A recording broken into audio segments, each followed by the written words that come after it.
Okay, we are in chapter 8 of Echo, and we just saw that Mr. Golding and Mr. Howard were going to meet with Pennyweather in the office.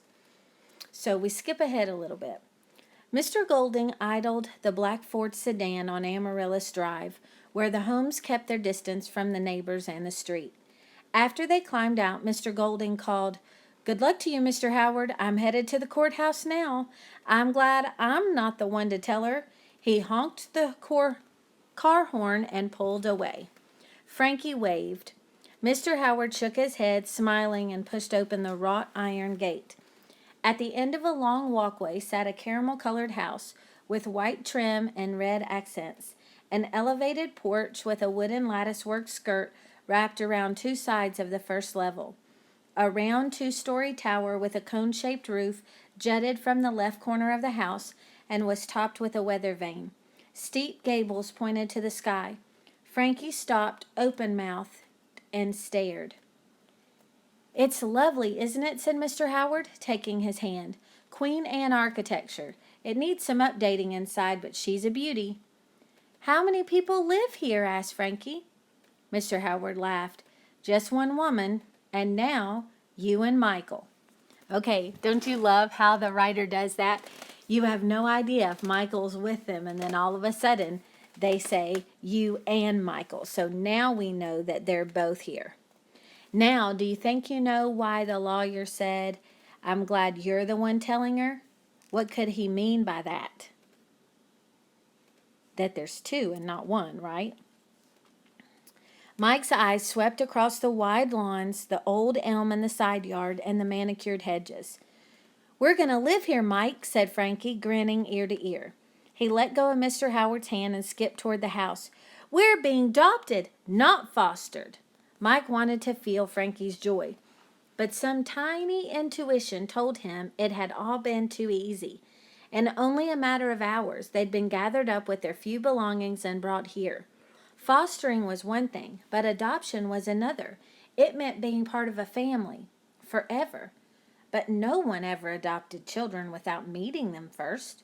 Granny always said if something seemed too good to be true, it was probably a swindle. At the market, she had once shown him how the shiny waxed apples on top of the bushel often hid the bruised and rotten ones underneath. Was this house a shiny apple hiding something? A dark-skinned man knelt by a flower bed near the porch. As they approached, he set his trowel aside and stood, his height and sturdiness now apparent. Mr. Howard waved to him. "Hello, Mr. Potter. This is Michael and Franklin, Mrs. Sturbridge's new wards." Mr. Potter looked from one to the other, wiped his hands on his green apron, and nodded. "Pleased to meet you." Mr. Howard turned to Mike and Frankie. "Mr. Potter is the groundskeeper and Mrs. Sturbridge's driver. He keeps the Packard up and running." That was the car. "He is also married to Mrs. Potter, the housekeeper. Mr. Potter, would you like to come inside for the introductions?" Mr. Potter shook his head. "I'd best get back to the geraniums. Seems safer." "Mr. Howard, sir, you sure stirred the pot real good." He winked at the boys. Okay, so we've got some clues here that something is going on. And your next question says, what clues tell you that Mrs. Sturbridge would not want Frankie and Mike? So we have the other guy who was the lawyer, Mr. Golding, saying, "I'm glad I'm not you." Now we have Mr. Potter saying that it's safer to stay outside and that he stirred the pot. "What pot?" asked Frankie. Mr. Howard smiled. "He just means things will be different around here from now on." Mike and Frankie followed Mr. Howard up the wide porch steps where he rang the bell. "Here we go, boys." A woman in a gray dress and white apron opened the door. A pleated maid's cap like a crescent moon perched on her head. Her brown skin was the same color as her sleeked back hair, which was knotted in a bun at the nape of her neck. "Hello, Mrs. Potter," said Mr. Howard. "Here we are. This is Michael and this is Franklin. Boys, meet the woman who runs this house." Mrs. Potter raised her eyebrows at Mr. Howard. "Before you say anything," said Mr. Howard, "yes, they are boys, and there are two of them. Where is she?" "In the library, sir, and might I say you are a brave man." "I'm glad I'm not the one to tell her. Seems safer. Stirred the pot real good. Brave man." Why were they all talking in code? He and Frankie had been adopted. Wouldn't Mrs. Sturbridge be happy to see them? They followed Mr. Howard inside and stood in an entry hall the size of Granny's entire apartment. The floor was a checkered board of black and white marble squares. A wide stairway with a dark wood banister hugged the left wall and curved toward the second story. "Wow," whispered Frankie, craning his neck upward and pointing to the gilded chandelier dripping with 3 layers of giant teardrop crystals. "She must have lots of money." "Shh," said Mike, even though that was exactly what he was thinking. So this was how rich folks lived. Mike had never felt poor, but he'd never known any different either. When they'd lived with Granny, they'd had enough to eat and a safe place to sleep. And they had Granny, who loved them, so nothing else mattered. She used to say she never wanted for splendor as long as she could have a piano and her 2 boys. If she could have seen all this, she would have said that none of it made one bit of difference unless the owner's heart was as beautiful as the house. "Michael Franklin, wait here." Mr. Howard pointed to an upholstered bench. He walked through a set of double doors on the left and shut them part way behind him. Mrs. Potter headed down the hallway shaking her head. "There's a storm brewing, sure as I live." Mike sat on the bench and watched Frankie walk halfway up the staircase. "Boys," yelled a woman's voice from behind the doors. "I sent you for 1 girl, and you come back with 2 boys? How could you?" Mike felt his stomach twist. He checked to see if Frankie heard, but he was too preoccupied with sliding his hand along the stair banister. "You appointed me your representative, so I made the decision," said Mr. Howard, "and it's the right one. The papers have been filed. They're brothers, and I couldn't bring myself to separate them. You'll understand that, I hope. And besides, 2 will be easier. They'll have each other. Now come and meet them there in the hall." Her voice was shrill. "What have you done?" "Only what was required," said Mr. Howard. "Something you left until the final hour." "I never thought it would come to this. I'm trying to get things changed." "I'm afraid you're out of time," said Mr. Howard. Mike heard something hit the wall, then glass breaking. Frankie darted from the stairs to Mike's side. "It's okay, Frankie," whispered Mike. At least he hoped it was. She had wanted a girl, and Mr. Howard came back with them.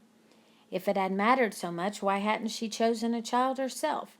Something didn't feel right. Mike pulled Frankie in front of him and looked him square in the eyes.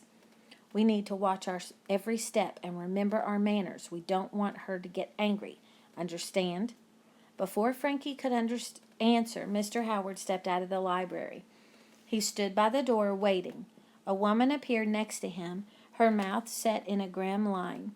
Even though her face was red from anger or crying, Mike couldn't tell which. He could still see the brilliant yellow flecks in her hazel eyes. Her brown hair was a short bob of curls. Her black dress came past her knees.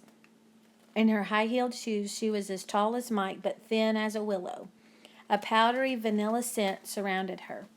The way Frankie gazed up at her, Mike could see he was smitten. Smitten means that he liked her. "Michael Franklin, this is Eunice Dow Sturbridge," said Mr. Howard.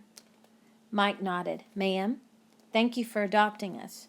Frankie blurted, "Are you going to be our new mother? You are much prettier than we expected, and you smell lots better than Mrs. Pennyweather." Mrs. Sturbridge's eyes filled with tears as she looked them over and made a face as if she'd just seen a dead animal in the gutter. She turned and headed up the stairs. At the top, she leaned over the railing and yelled, "Get them to Mrs. Potter immediately!" She disappeared down the hallway. A few seconds later, a door slammed so hard that the chandelier tinkled. "Believe it or not, boys," said Mr. Howard, "that went well." Okay, we're going to do one more. A bar of soap floated on the steaming surface of the water in the claw-footed bathtub. Mrs. Potter stood in front of Mike and Frankie with her arms crossed, appraising their cleanliness. She did not seem pleased. Mike had seen that look before in Granny's eyes every Saturday when they had to take a bath, whether they needed it or not. After I leave, you'll get undressed and take turns in the tub and scrub from head to toe. Put the clothes in the basket. Tomorrow I'll wash the rest of your things." "We don't have more clothes," said Frankie. Mike looked at the floor, his face turning red. "When we lived with our granny, we had more and nicer. But they got lost at Bishop's," said Frankie. "Then I'll be washing what you're wearing later tonight," said Mrs. Potter. "Thank goodness the missus has a newfangled clothing dryer for just this sort of emergency. They won't smell linen fresh, but they'll be clean. I'll go ask Mr. Howard to bring some nightshirts for you. They'll be hanging on the other side of the door when you're done." "Does Mr. Howard live nearby?" asked Mike. "He does. Lives at the end of the street. His father was Mr. Dow's lawyer. Mr. Dow being the missus's father, but I suppose you know that already. And now Mr. Howard is the same for the missus, but he's more family than lawyer. He's known her since she was knee-high." Frankie began unbuttoning his shirt. "Why do you call her the missus?" "Mr. Potter and I have been here since the day she was born. We never called her anything other." "Is she nice or mean?" asked Frankie. Mrs. Potter handed them each a washcloth. "Since Mr. Dow, bless his heart, died a year past, she's not been herself. But that's to be expected, considering all she's been through. Even so, I'd say she's a kind and loving soul underneath all the rest." "She didn't like the way we looked. Do you think she will like us once we're scrubbed clean?" asked Frankie. "That remains to be seen," said Mrs. Potter. "It appears there's lots of ifs and maybes to be sorted out." Mike pulled Frankie closer and helped him unbutton his shirt. Ifs and maybes. If they were girls. If they didn't resemble something dragged from the street. If they weren't poor. Maybe she'd like them. "Mrs. Potter, do you live here?" asked Frankie. She nodded. "Mr. Potter and I live in the cottage to the side of the garden." "Do you have any boys my age?" asked Frankie. She laughed. "No, we have a grown daughter living and working in Atlantic City. Grew up right alongside the missus. She's a teacher now. We see her most every chance we get." "Does Mr. Potter like to play checkers?" asked Frankie. "As a matter of fact, he does, and so does Mr. Howard. Now, are you going to wear me out with questions?" "He's just excited," said Mike. "We never thought we'd be in a house nice as this, or that we'd get to stay together." Mrs. Potter's face softened. "It's been a day of surprises for all of us. Now into the tub. We have chicken and potatoes for dinner, but since you have nothing decent to wear to the table, I'll bring up your food on a tray." "On a tray?" said Frankie. "I never had dinner on a tray." Mrs. Potter tried not to smile. "I'll be back to show you to the tower room." Frankie's eyes widened.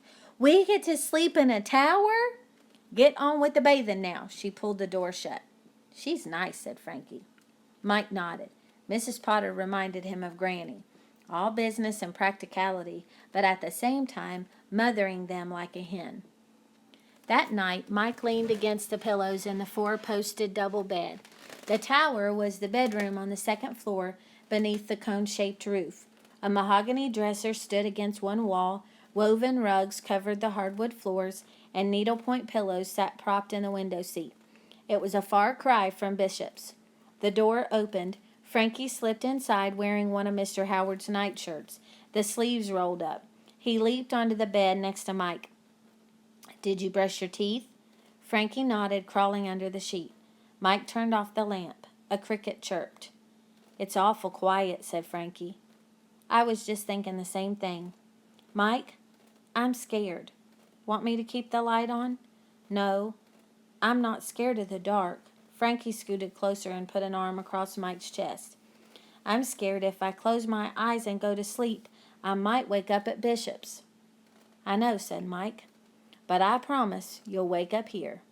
Mike stared into the shadows. His mind couldn't settle with all that had happened or was said that day. "She is a pianist of great talent. Must adopt. Only doing what's required. You're out of time. She's not been her usual self. All she's been through. Ifs and maybes." Mike heard Frankie's breathing change and knew he was already asleep. He gently lifted Frankie's hand and tucked the sheet around him. The kids smelled like soap and the chicken from dinner, and it hadn't been cream chicken either. It had been plump roasted drumsticks. What if it was all a dream? Just in case, Mike battled to keep his eyes open. but he lost. Okay, so your last question is, what clues tell you that she was forced to adopt? So look back in there, and you even have some quotes up there at the top of the page where it's talking about things that he has heard people say over and over, and he's trying to figure out what's going on. Okay, so I want you to tell me in the comments below, why do you think, okay, if she's forced to adopt, tell me your ideas. Why would she be forced to adopt? And I know you have to do some kind of wild guessing here. You don't have a lot of information. But what do you think it might have to do with? Why might she have to adopt? Okay, this is kind of interesting. We're going to find out some more information a little bit later. Keep with